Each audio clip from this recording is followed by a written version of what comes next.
Hi everyone. So I'm Anne-Cerise Tissot. I'm the coordinator of the Life Naturelles project, and I work for Réserves, Naturelles de France. It's a national NGO that gathers all the managers of natural reserves. Currently, there are 348 natural reserves in France. And it's one of the most protective status in all the different status that we have for protected areas in France. So it's quite protective. And we are coordinating this big Life Naturelles project that Olivier presented on Monday. Just a few reminders before I go into the details of the key concepts. So the project has different objectives, but one is to propose workable methods for protected area managers to carry out vulnerability assessments and adaptation plans to climate change. It's one of the key objectives of the project. And to do that, we are working on a process to experiment twice a methodology. So where we are now is that we have done a first draft of the method last year.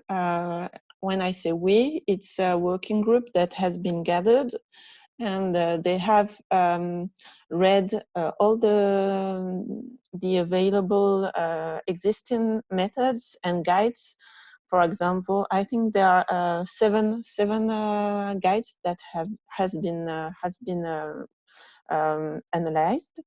The IUCN, the US, also the Europark Spain manual. So they have read a lot of guides, and they defined a first draft for our method. And it's now currently being experimented on 6 sites. There are 6 natural reserves that are in France. I can show you now the map just so that you know. So we have the 6 reserves are partners of the project. And there is one, a coastal reserve. There is one in the Alps, one on the Rhine basin, one in the Pyrenees next to the Mediterranean Sea, one in the volcanic area, and one in peatland area. So that's the 6 sites. And so they are experimenting this first draft of the method. And then until the end of this year, and afterwards we will revise the method and test it again on 15 other sites next year. And these 15 sites are not yet chosen, but for sure it won't be only natural reserves. We are hoping to have also national parks or regional parks or even other types of protected areas. We have like 6 or 7 types of protected areas in France. So we want to have a method that can be applied to all kinds of protected areas in France. And hopefully we'll also have in these 15 other sites, some sites outside of France. We are hoping to have maybe two sites outside of France in Europe, but with managers that speak French, because it will be more easy to work all together. And then the idea is to disseminate this method across Europe starting in 2022 until the end of the project, that is in July 2023. So that's the framework we are working on, and now the idea of the presentation is just that I show you this first draft of the method and the key concepts that are linked to this method.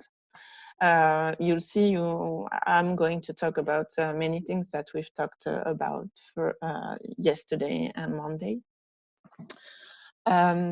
So this is the general overview of the method for now, but of course it's going to change throughout the project. The idea is to make it better and better.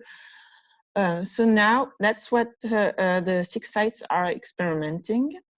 So first, it's a step-by-step method.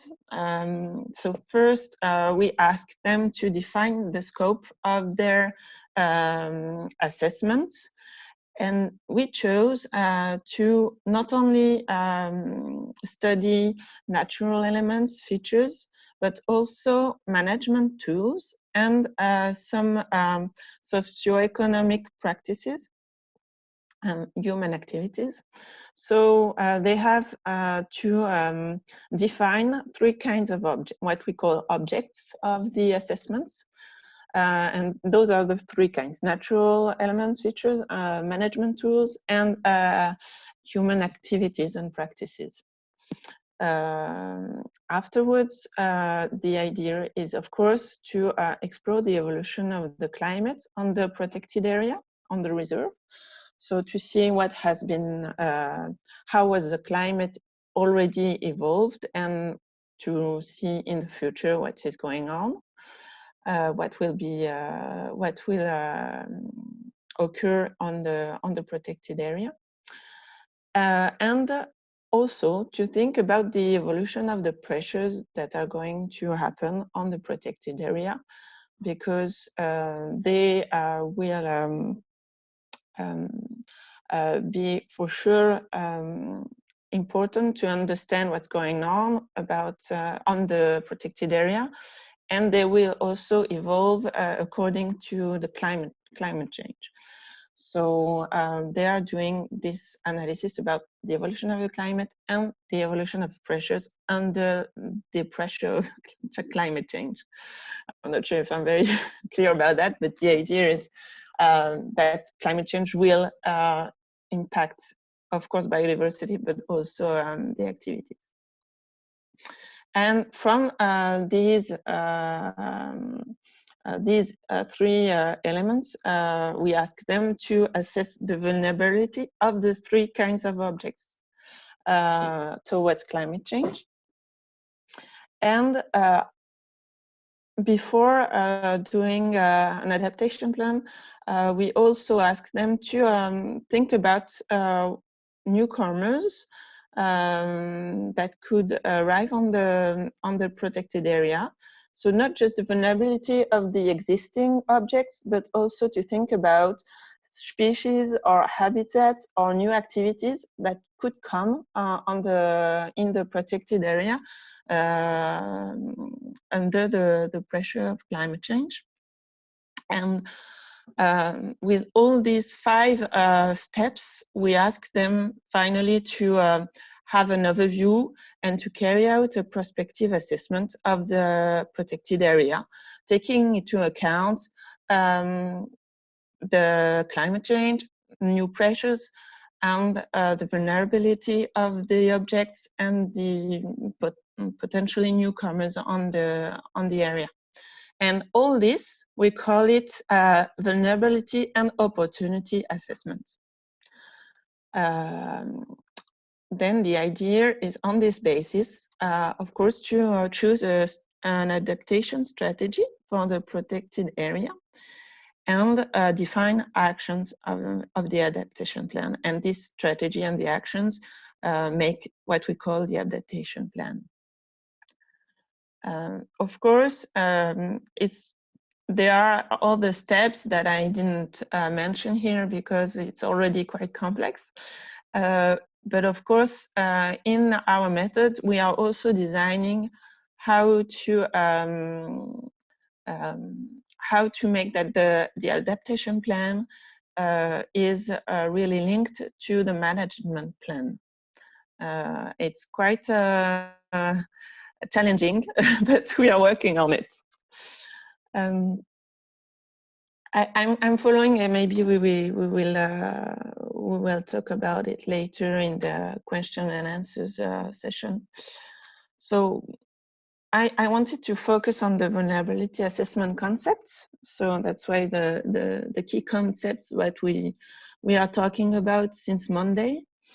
So it's for really the parts assessing the vulnerability, where we are talking about these concepts to define vulnerability. So what we are doing in the project is that we have this list of objects, so reminding that there are 3 kinds of objects. And we look at the exposition to climate change of these objects in one hand. And we also look at the exposition to the pressures.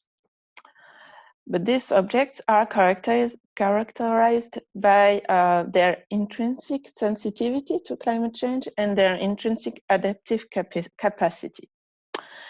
And when we look at the exposition to climate change and the intrinsic sensitivity of the objects, it's what we call the global sensitivity. And then when we look at the intrinsic adaptive capacity and the exposition to pressure, that's what we call the global adaptive capacity. And then when we cross the global sensitivity with the global adaptive capacity, that's where we find the vulnerability. I tried to do some concrete examples to illustrate these concepts. So I did it with my colleague Christine, who is really working more on this method. So we took an example in one of the 6 pilot sites. It's called Réserves, Naturelles de Sixt-Passy. So it's in the one in the Alps. And we chose an object that is the rock ptarmigan, that is some kind of grooves, living in the snow. So if we look at this object, its exposition to climate change in the reserve is pretty high because the temperature is rising faster in heights, and the snow cover is clearly decreasing at this altitude, at his altitude of where he lives.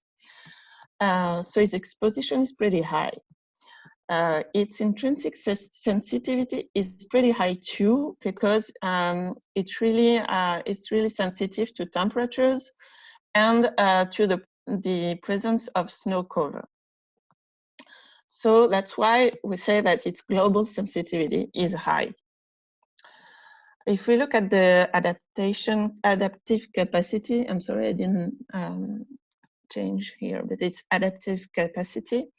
We would say that it's medium because it can move. It's a bird, so well, it can move not faster than a plant, for example.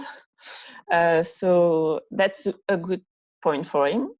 But it cuts a lot in energy for him to move, and it has low plasticity. The genetic and phenologic plasticity is pretty low.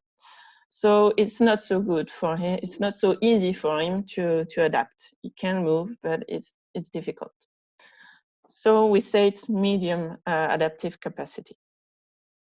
And when we cross this to the exposition of pressures, we say that the exposition is pretty high. To pressures is pretty high because we have the apart from climate change, another big pressure for it is the summer hiking, because it fears human presence, so it has to fly away when there are people around. And with climate change, this pressure is going up because there are more summer hiking with climate change. So its exposition to pressure is high. And when we cross this with the adaptive capacity, it gives global adaptive capacity that is pretty low, let's say quite low to null. And when we cross then the global sensitivity that is high, to the global adaptive capacity that is pretty low, we say that it's very vulnerable.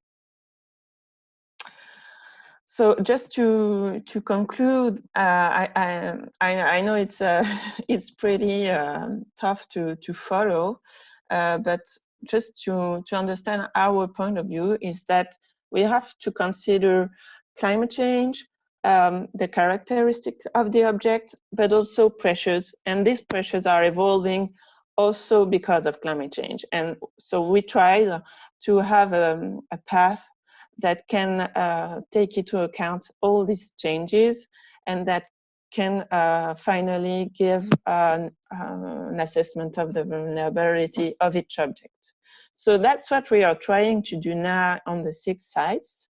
But for sure, it's just a first approach for us. And it will probably change during the project. And I'm very interested in your thoughts about that. First of all, if it's clear enough, and then if you think that it can be better in any way. We are really open about different thoughts.